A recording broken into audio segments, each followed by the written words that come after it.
Howard, thank you very much for coming down here to Bossa Nova and the Pittsburgh Vintage Grand Prix. You made the trip all the way from San Diego? Yeah, I live in La Jolla, California. I'm a former Pittsburgher. I like to come back. I moved 34 years ago for one season, but Pittsburgh's still my hometown. Wonderful. And how did you, before we show anybody the car on video, how did you get the car here? It's been in a museum in the state of Indiana since May of 2002 when I acquired it. And I never drove it except the day I bought it. And since then, it's been in Auburn, Indiana. And a friend of mine brought it to his home in Ohio for me. I met him last week, and it's now in Edgewood until the end of the Grand Prix when I'm shipping it home. Excellent. Let's have a look at the car and tell us a little bit about the car. The car was in the last Mexican road race, 1954, and its sponsor was the Argentinian dictator, Juan Perón. And there were 30 Fords entered in the 1954 Panamerican road race. Okay. None of the V8s finished. It was the first year of their overhead valve engine. They all were DNF, did not finish, overheating. This car finished 71st out of 300 cars. There's the driver's name, and his brother's name is on the other side of the car. Number 313. It's also on the top of the car. This is an actual car. You can look it up in the 1954 Pan American road race, Roman numeral 5. So is it redone in similar to the original livery on the car?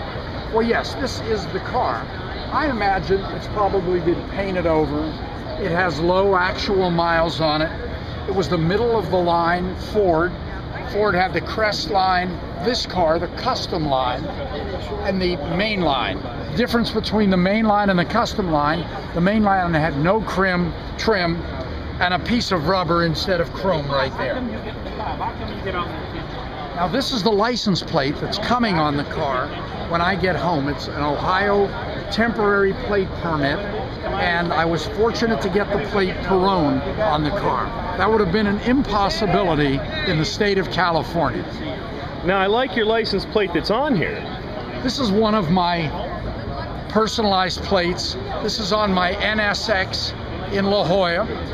I have the California license plate Singer, my last name, Pirates, plural, and because we're only allowed 7 characters in California, Steeler.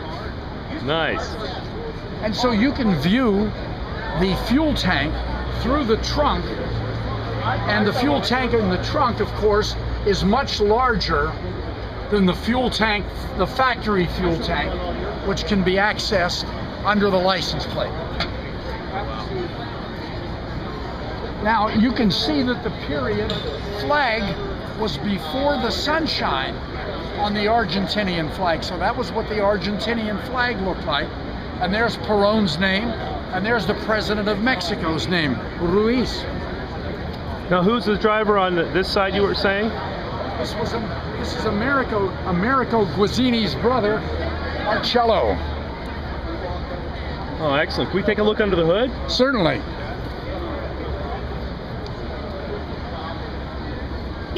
Now that's an interesting way of doing it. Just another safety measure. When you run over an armadillo, you need everything you can get.